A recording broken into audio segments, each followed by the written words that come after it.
Hi everybody, this is Ashley with Ashley Says So. If you want to get your Says So merch, go ahead and click on the link in the description. Also, if you would like to send me gifts off of my Amazon wish list, that link is also in the description. Now, I haven't said anything like this in a long time, but I'm telling y'all right now, this video right here is nothing to play with. I know this guy, Spade Cooley, looks all lame and kind of wonky, but baby, he's the real deal. I'm talking about some stuff that's gonna make you quiver in your boots. So, you know, some of y'all might not want to proceed further, but if you are brave enough, if you are bold enough, and if you take your feelings out of the equation, put your doggone helmets on, because after this disclaimer, we're gonna tell that little doggone bio and we're gonna get to the scandal, child. The scandal. Let's get to it. The whole video is hearsay, rumor, and gossip that I find on TV, online, magazine, books, and I ball it all up and I tell you guys a story. It's all for entertainment purposes only.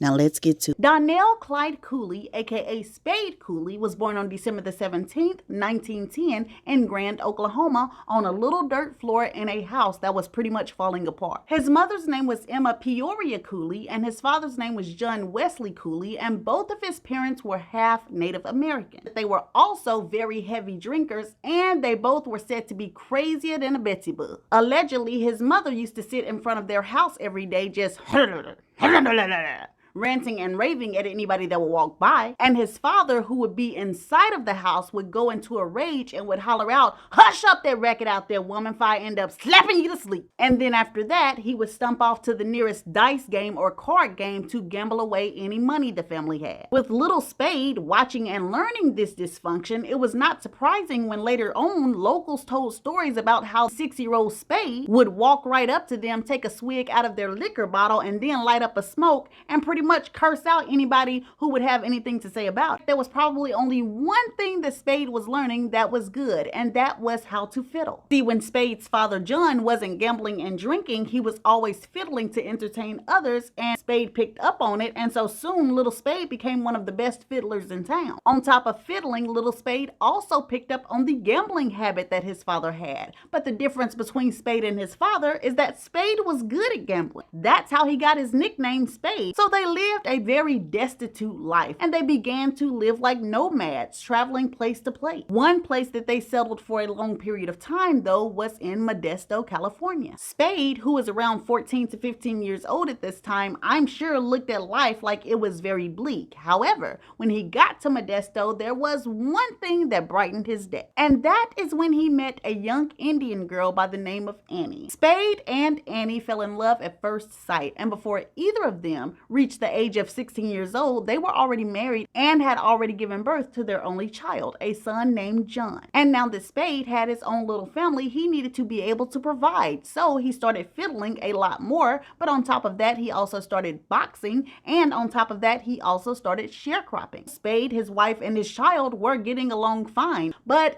he wanted more in life. And so one day he rushed home and he told his wife that he was going to set off to Hollywood to make that dream come true. And Spade is not one of those people who went to Hollywood and made it right off the bat. No, he struggled for a few years. But it was around 1933 or 1934 that Spade decided that if nobody would give him a chance, he would just break down the door and take his chance. And so he took all of the money that he had and he bought himself a very sharp cowboy outfit. He had the shirt with the shimmery tassels, the fine brown pants, the nice expensive boot. Made sure he had his hat, the belt with the big buckle, the whole nine. And what he was trying to do was dress the part of his favorite actor, Gene Autry. That is who Spade had made up his mind he was going to get his chance from. And he decided that he was going to do this by sneaking into the studio to catch Gene Autry alone. So he arrives at the studio when everybody's done shooting for the day, and he sees Gene Autry's assistant leave. And as Gene Autry's assistant is leaving, Spade sneaks through the side door. He rushes over to Gene Autry's dressing room and he just bursts right in, fully expecting to be thrown right out. But instead, something amazing happens. Gene Autry glances over at Spade and blurts out, "Hey, what's up, Lenny?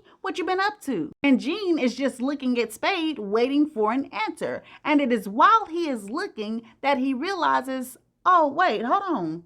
You're not Lenny? Who are you? And that's when Spade takes the chance to introduce himself, and he's all like, yellow, I'm Spade Cooley, the next big country star. And Gene Autry is like, well, it's nice to meet you, Mr. Spade Cooley. What I want you to do is turn around and walk out of this dressing room and walk down the hallway until you see a door that says Leonard Sly. Once you get there, I want you to knock on that door. So Spade does what he's told, and he goes and knocks on the door, but when the door is open, there is a mirror standing there. And Spade starts thinking, this guy must have sent me down here to play a joke on me. Clearly, he thinks I'm a jackass. But then he notices that his reflection in the mirror is not emulating his moves. In fact, his reflection is just standing there looking at him like this. And what he realizes is that this must be Leonard Sly, and that they look almost exactly alike. Leonard and Spade both end up breaking out in laughter. They introduce themselves to each other, and they cannot believe it. They look so much alike. They're the same height. Their eyes are exactly the same. They have the same hairstyle. Their skin color is pretty much the same. It is uncanny. And the reason that I'm explaining this moment in so much detail is because it was this moment right here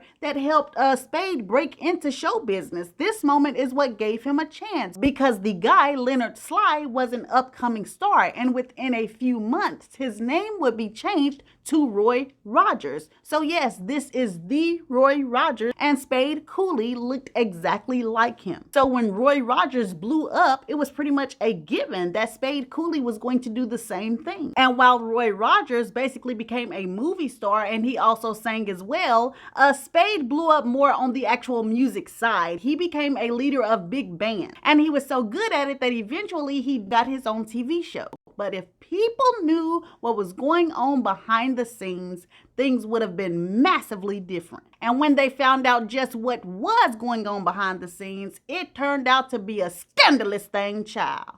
Come on, let's get to it. So pretty much Spade Cooley's whole career, there were two sides of this man. Most people only knew the sweet, good-natured Spade, but there was another side that he kept hidden. Rumor has it that once he did get a little fame, he ended up moving his wife Annie and his son John to Hollywood with him. And his wife Annie noticed right away that the Spade that she encountered was not the Spade that she had married in Modesto. The first thing that she noticed was that Spade was now much lighter than he used to be in Modesto. So she asked him, like, what's going on with your skin? Why is your skin looking more pale? And Spade admitted to her that he'd been seeing a doctor and he was having his skin lightened. Well, Annie told him that she didn't like that. She didn't like the fact that he was trying to hide his identity. Baby says Spade responded with a slap to Annie's face and told her, I'm Spade Cooley, up and coming king of Western swing. I'm a big band leader, and you ain't gonna question me about nothing I do. As a matter of fact, I'm gonna do what I want to do. And Spade was not lying. From then on out, he definitely was doing what he wanted to do. Gossip claims that he was constantly with other women. It is said that he had 13 abortees for his side chicks in 1 year, and everybody wasn't the age that they should have been. There's one story that says that one night early in Spade's career, he ended up having a show with his band, and as soon as the show was over, he was telling everybody, I gotta go, I gotta get home to my wife Annie, my son John. And so he rushes out of the door and he leaves. Everybody else stays behind. They're talking to each other, and then maybe about 30 minutes to an hour, it was time for everybody to start heading out.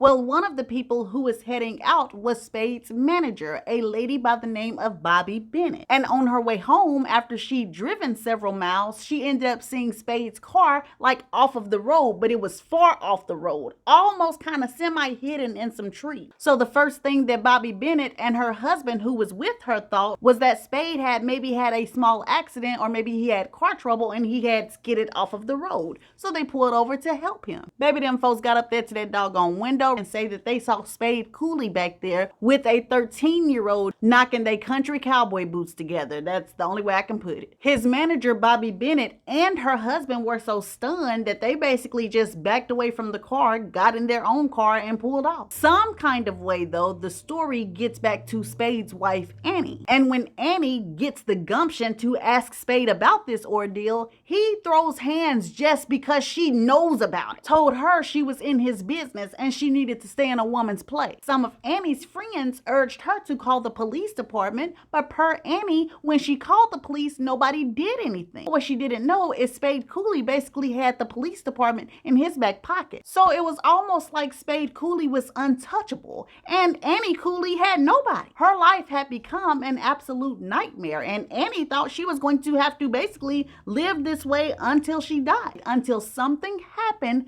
that changed the course of Annie's life forever. See, I haven't went into detail about Spade's career, but by this time the man was so successful, he had his hand in just about everything, and one of the events he held were auditions for young girls to come and audition for him to see if they could sing alongside him whenever he performed. And this is actually where most of those 13 abortees came from. But anyways, one of those girls who showed up to audition was the very pretty 19-year-old Ella Mae Evans.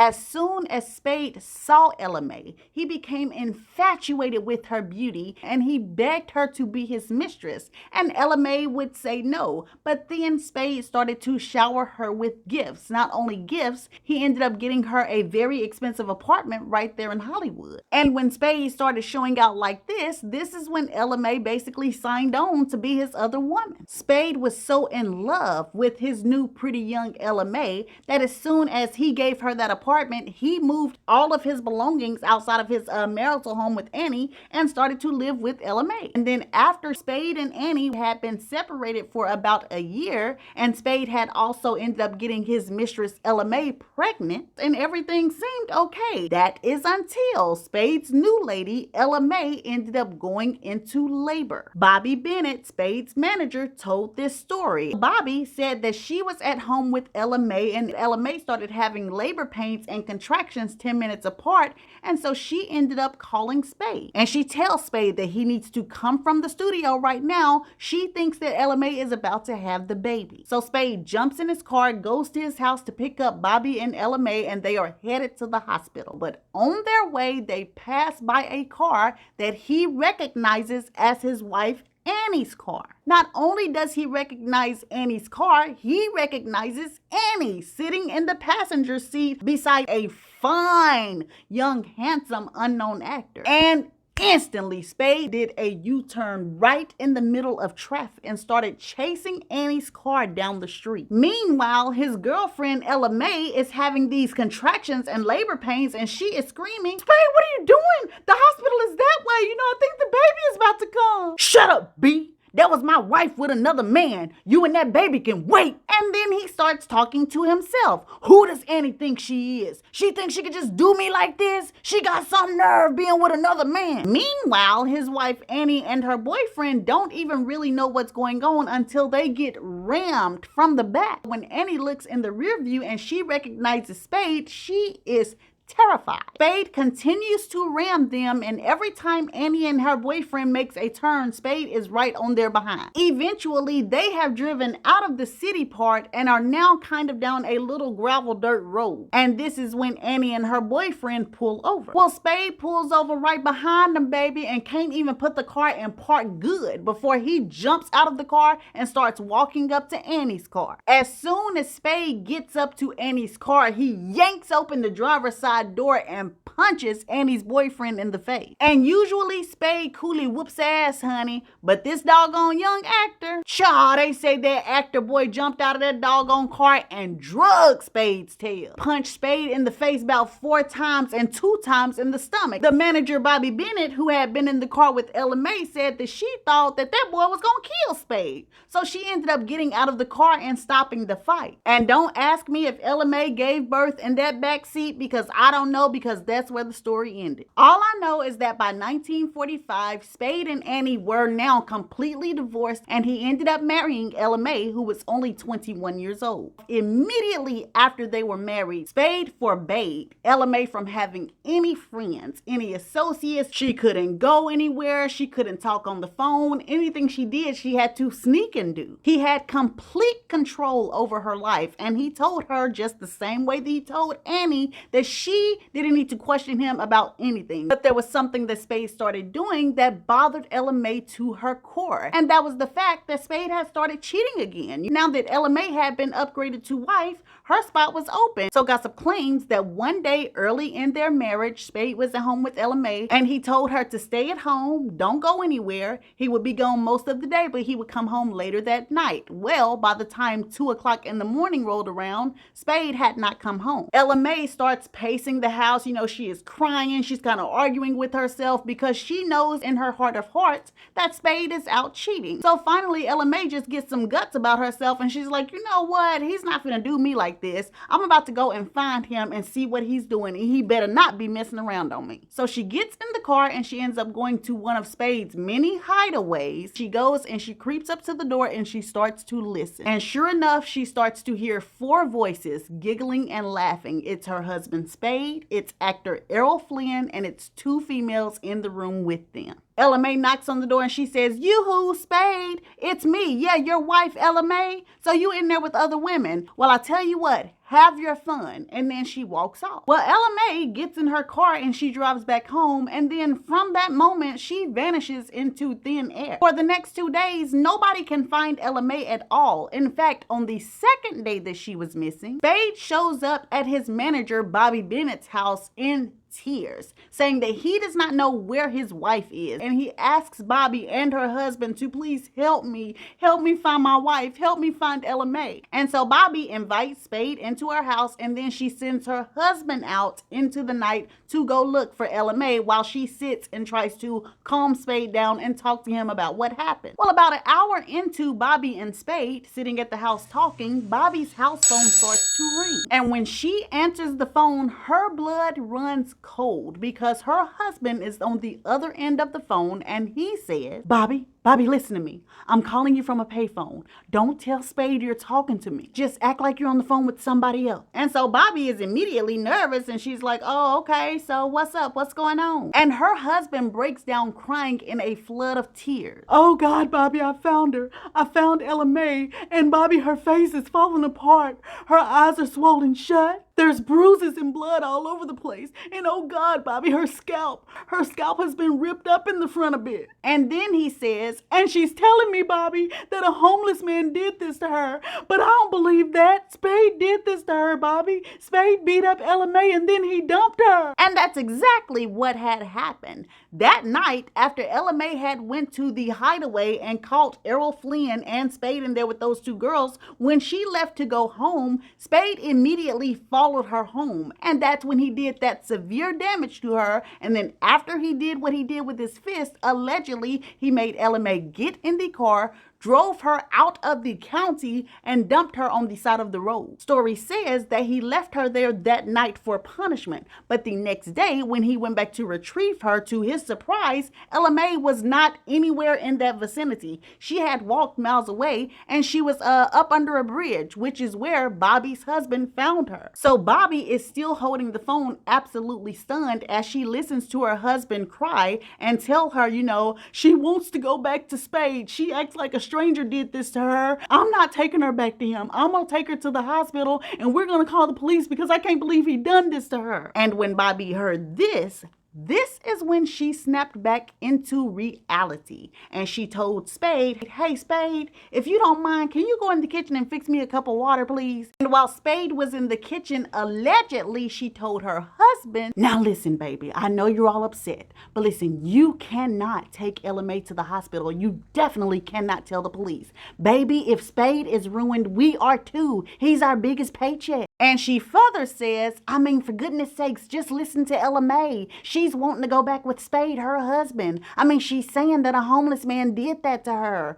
So who are we? And so, allegedly, Bobby's husband gets Ella May, he puts her in the car, and they drive back to Bobby's house. When Bobby's husband walks through the door with Ella May, Spade is thanking goodness, "Oh my gosh, thank you so much that you found my wife. Ella May, what happened to you? What happened?" And allegedly, Ella May goes to start telling this lie about how the homeless man had jumped on her, and just a bunch of mess. And baby, this is just the start of the mess. If that story bothered you or upset your spirit or got you traumatized or whatever it's got you doing, like I said before, exit now, keep on telling you, doggone it. Because baby, that's nothing on what is coming up next. The details on the next major assault say that Spade was away from home for 2 days and he was in a hotel just having the time of his life with 2 hookers. And by the end of that second night with these girls, I guess Spade started to project what he was doing on his wife Ella Mae, who was not doing anything, just sitting at home obeying him, watching over the children. And so gossip claims that Spade tells the hookers, "Come on girls, jump in my car. I gotta go see what my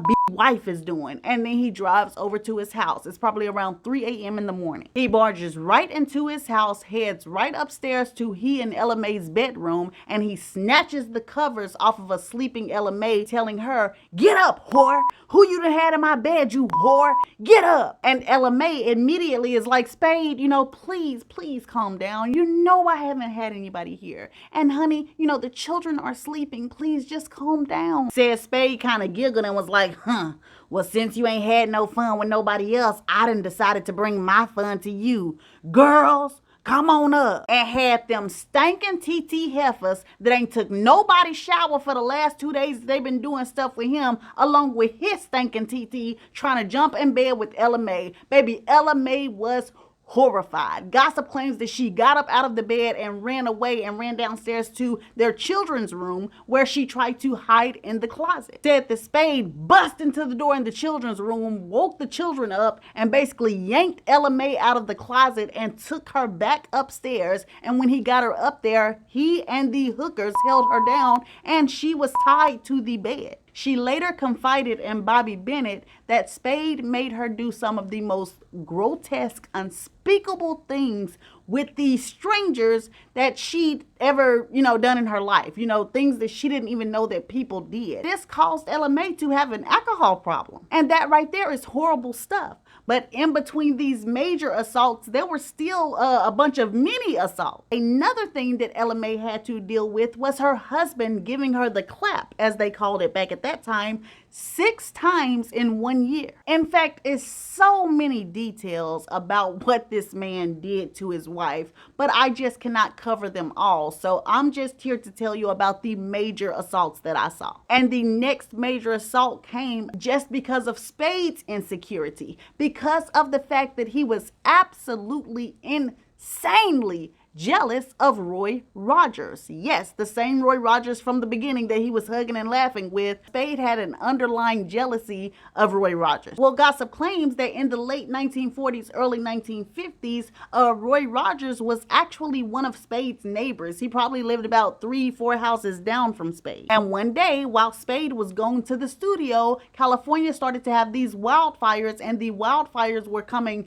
dangerously close to Spade's home, Roy's home, and everybody else on the street. So the story says that Roy Rogers went outside and started using a personal tractor that he owned and started digging a big mega ditch in the back of his yard so they could fill it with water. So I guess to stop the fires from coming over, I suppose. Well, not only did he dig the ditch in his backyard, he took it up on himself to dig the ditch for everybody else's backyards, including Spade Cooley's backyard. Well, I don't know if I mentioned this already, but on this particular day, Spade Cooley was at work and Ella Mae was at home. So Spade ended up calling Ella Mae to check on, I guess, her and the children and their property. And Ella Mae says something like, "Oh, Spade, it's wonderful. Roy Rogers, he's come out here and he's dug a ditch for himself, but he took it up on himself to dig a ditch for all of us. And it's just so great. I'm just so thankful. He's a wonderful man." After she says this, there is pure dead silence on the phone. And then suddenly Spade blurts out, "So you sleeping with Roy Rogers?" Ella Mae is beside herself, trying to explain that no, she is not sleeping with Roy Rogers.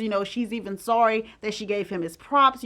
Spade, please drop it. Spade ain't drop a MFing thing, baby. As a matter of fact, within 10 minutes, he had left the studio and was now speeding towards his house, ready to confront Ella Mae. When he got home, he did what he always did to Ella Mae. But this time, he was so upset that even after he did what he did, did, he made Ella Mae get in the car with him, and he starts to take off down the highway, just flying, baby. The whole time still busting Ella Mae upside the head. This man gets so angry that he slams on the brakes out of nowhere and sends Ella Mae right to the windshield. She does not go through the windshield, thank goodness, but the windshield cracked and there are cuts everywhere. But Ella Mae's ordeal was not over. Spade started to speed down the highway again, and this time he leans over, opens Ella Mae's door, and then pushes her outside on the highway. Just by sheer luck, Ella Mae not only survives, but she doesn't have any major internal injury. What she does have is a lot of outside damage. Spade gets out of the car, puts her back in the car, and then they head to his manager,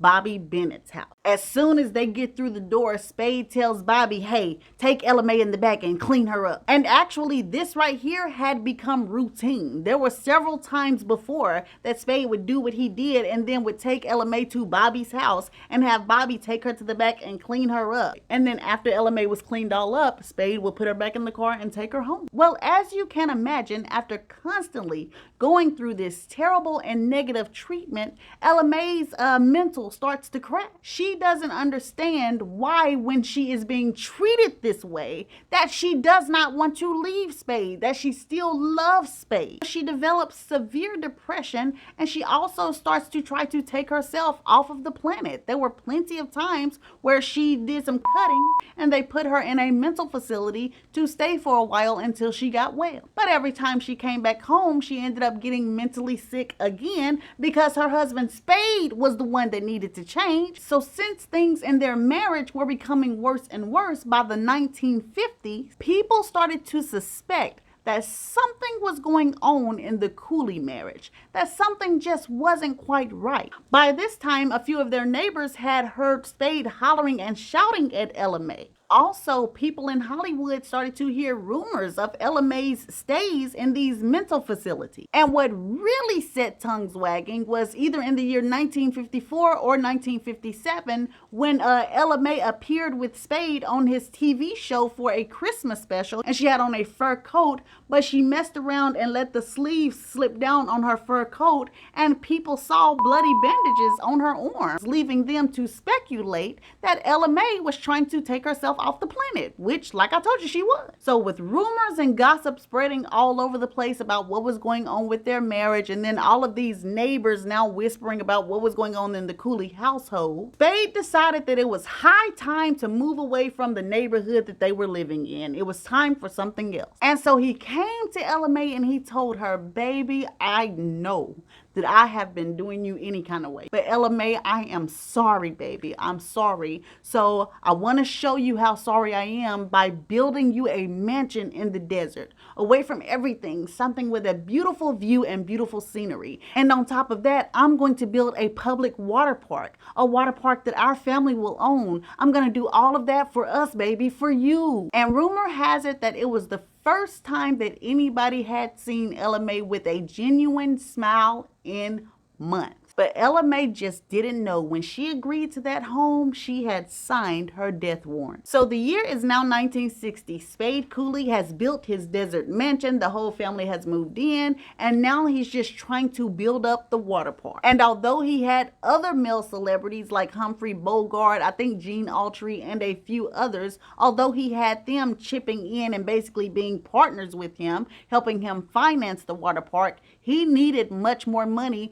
than they were willing to give. Well, Ella Mae was eager to do something right in her husband's eyes. You know, she was eager to help her husband in some way. And this would lead to the most ferocious situation that she had ever encountered thus far, because she called people from her small list of contacts that she had been able to build over the years, trying to see if any of them would donate or become partners. And rumor has it that some of the people that she called were this pretty well-off gay couple. And they told Ella, you know, sure, we'll help. And so they started to give their money. Well, once Spade had filled his list of givers and he had the projected amount that he was going to need to build and open his water park, he ended up throwing a party for for all of the partners, the donators, everybody who was helping. And the two gay guys that LMA has gotten to help, they show up to the party. Well, mind you, Spade had no idea that these two guys were gay. He didn't even know that it was LMA, his wife, who had gotten these two gay guys to help out with the project in the first place. And when those guys showed up to his party and they immediately started going over and clamoring up to LMA and talking to her, they end up holding hands or something like that. Well, Spade ends up glancing over at them while they're holding hands and is immediately disgusted by what he sees. So this man stands up in the middle of the party and he yells out, "Security, get these two disgusting fags out of my house. I want them out now." But what Spade didn't realize, half of the whole Hollywood was gay. They were just in the closet undercover. And that meant a lot of those businessmen that he had been able to successfully persuade to work with him, donate with him, and partner with him, half of those men were also undercover gay. And when they saw the way Spade Cooley humiliated those two out and openly gay men and the way he dismissed them like that, they were absolutely mortified and they were very, very angry. Even though they were standing in this party acting straight and in the closet, a lot of them ended up leaving the party. And not only did they leave the party, they took their funds and donations back with them. Allegedly, even some of the people who were issuing the building permits for the water park were even undercover gay. And so they were holding up his permits. You know, he lost funding. Pretty much the water park came to a halt. Well, of course, with Spade's big plans on hold, possibly going down the drain, he blamed LMA. After LMA got her usual bip bop blippity blop, Spade still wasn't satisfied because he felt like those two gay guys, you know, it was their fault too. So baby, how about this? Spade found out where these two guys lived, came to their house and broke in and beat both of them up to a pulp, and then told them that this whole thing was their fault, and if they even thought about taking their funding away and not helping with his water park anymore, he would kill them. And surprisingly, Spade did continue to receive checks from these two men, and they continued to fund his business venture, or so Spade thought. Story says Spade came home early from the studio one day and he ended up walking in on LMA, who was busy writing a check. And when Spade snatched the check out of LMA's hands, he saw that it was made out to one or both of the gay guys that had been supposedly continuously funding him. Spade, of course, flew into a rage, accusing LMA of sleeping around with these men, telling her that she had a mental problem, that something is wrong with her. You know, he told her she was involved with very disturbing group sex. And immediately he starts in on LMA. And the whole time he's also kind of spitting on her and telling her, you know, "You're disgusting. You're messing around with these guys. I can't believe you." And LMA is trying to tell him, "No, you know, that's not what it is." "Yes, it is. Why are you giving these guys money?" And so LMA, who's trying to protect herself, had to come clean with what was really going on. And what was really going on is that after Spade had showed up to those two men's house and beat them up, they got in contact with LMA and they told her that they were not giving Spade another dime. Well, LMA was so terrified that Spade would actually go and kill these men that she made a deal with these men and told them that she would write a check from a personal bank account that she had set up in secret, where she had been kind of stashing money for herself. She would start writing them a personal check. They would take her check and then cash it and then write their own check. And although LMA thought that telling this truth was going to help her out, it did not help her at all. As a matter of fact, I can't even describe to you what happened next to LMA. All that I can tell you is that Spade once again brought LMA to Bobby Bennett's house for Bobby Bennett to clean LMA up. And this time when Bobby saw LMA's injuries, she was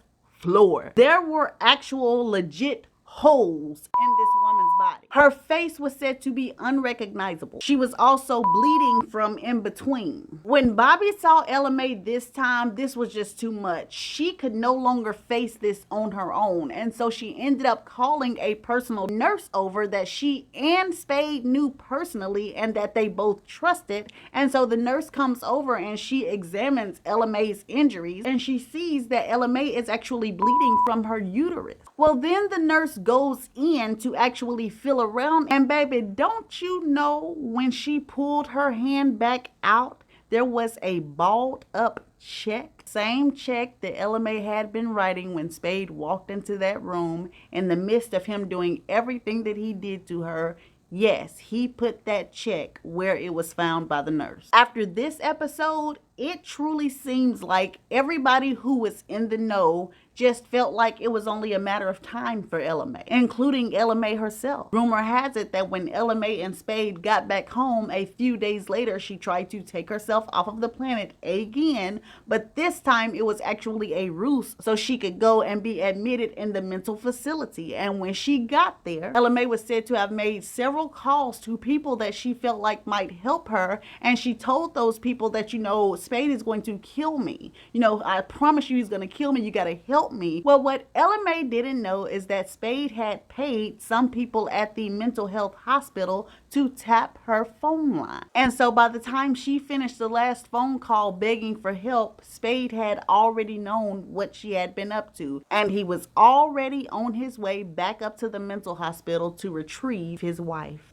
The folks say that when Spade got up to the hospital, before he came back to the room, Ella Mae started begging and telling the doctors that, please don't let him take me. He's going to kill me. Please, please. But nobody did anything. Allegedly, nobody did anything. They sat up there and watched this woman basically get wheeled out of the hospital by Spade and get put in his car. And by the time she was being wheeled outside, they say that she just basically had a look of resignation come across her face. Later on that night, which was April 3rd, 1961, around maybe 12 a.m., 1 a.m., Spade ended up calling his manager, Bobby Bennett, on the phone. And he told her that he needed her to come over right now because he had to talk to her. When Bobby Bennett pulled up, Spade walked out of the house with a shotgun slung over his shoulder, and Bobby says he was covered from head to toe with blood and mucus. Not only was he covered with blood and mucus, the shotgun was covered with blood and mucus.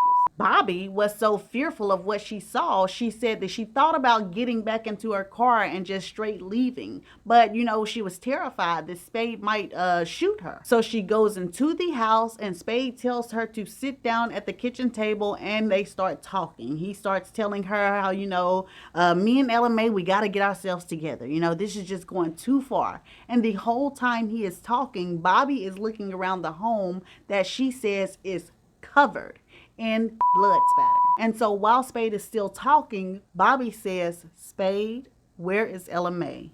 Oh, she's laid off in the bed. She just got out of the shower. She was tired, so she was resting in the bed. And then he continues talking like nothing is wrong. Bobby stops him, and she's kind of stern, and she's like, Spade, I'm sorry, but I'm going to go check on Ella Mae. So she gets up, and she walks into the bedroom, and she does see Ella Mae laid in the bed, wrapped in several covers. And the first thing that she notices is that once again, Ella Mae's face is disfigured, swollen, everything else. But when Bobby walked over and she pulled the covers back, the sight was horrific. Rumor has it that Bobby Bennett later said that she had to keep herself from vomiting. At the trial, Spade and Ella Mae Cooley's daughter described what Bobby Bennett had seen under those covers when she lifted it up. Per Melody Cooley, as soon as her parents came home, her mother, Ella Mae, ended up taking a shower. And not maybe even 10-15 minutes later, she heard her father, Spade, stomping down the hallway to her mother's bathroom and telling Ella Mae, get out the shower right now. And so Melody comes in to see what is going on. And right when she arrives in the bathroom, she sees that her father has grabbed a handful of her mother's hair and has yanked Ella Mae out of the shower onto the floor. As soon as Ella Mae hits the floor, Spade just starts stomping on her stomach. Melody said after Spade was done, she heard her mother making gurgling noises. And while Ella Mae was gurgling and struggling, Spade was telling her, get up, Get up and go in the bedroom. Get up and go in the bedroom right now. But Ella Mae would not move. So Spade starts to take Ella Mae's head and slam it back and forth onto the ground. Once he's done, Ella Mae is no longer doing anything. And Spade is still telling her, get up, you ain't dead. Melody, his daughter, is terrified. And so she tries to run out of the house or run to the front. And Spade tells her that, no, you gonna get back here and watch all of this. If you try to run away, then I'm going to kill you. And so Melody sat and watched as her father taunted her mother, telling her mother to get up, even though it was clear that her mother was pretty much gone. Since Spade didn't believe that Ella Mae was gone, he lit up a cigarette and he starts to smoke, and then he says, we gonna see. You want to sit up there and play dead? Well, we gonna see if this wake you up. And then he takes the cigarette and he reaches down and he burns the nip. Not only does he burn the nippies, he rips one of them halfway off. When that doesn't rouse Ella Mae, Spade then goes to grab his shotgun. And then he inserts the shotgun in the front and the back. It was an absolute nightmare what Spade Cooley did to his wife, Ella Mae Cooley. Melody said that after her father finally had enough doing what he was doing to Ella Mae, he picked Ella Mae up and he laid her in the bed, and then he covered her up with cover and was just like, you know, she just needs time to rest. She just needs to sleep. And then he tells Melody, come up to the front with me. When he and Melody get to the front, he makes Melody sit down on his lap and then starts to do. And when Melody tries to fight and break away, telling her father to stop, this is when Spade finally just lets her run off, and Melody runs out of the house and leaves running down the road going to a neighbor's house. And after Melody had took off, this is when Spade ended up picking up the phone to call Bobby Bennett, telling her that she needed to come over so they could talk. On August the 21st, 1961, Spade Cooley was convicted of first-degree murder. He was supposed to be serving a life sentence, but on August the 6th, 1968, after not even serving 8 years in prison, parole was approved for Spade to have at a later date, which was to take place in 1970. However, Spade never even made it to that date. On November the 2nd, 1969, he was actually out on furlough playing an officer's ball as the entertainment, and during the intermission of that officer's ball or benefit program, I'm not sure which, but anyways, during the intermission, he ended up having a heart attack and passing away. Spade was 58 years old at his time of death, and as for his wife, Ella Mae was 37 years old when Spade murdered her. And usually I can tell the most scandalous stories and have redeeming qualities for the person at the end, but unfortunately for Spade Cooley, ain't no redeeming, or probably for him, not even a redeemer. But anyways, I love y'all so much. This is the end of the old Hollywood scandalous tale of Mr. Spade Cooley. Please go ahead and like and subscribe, and I will see you guys on the next video. Bye.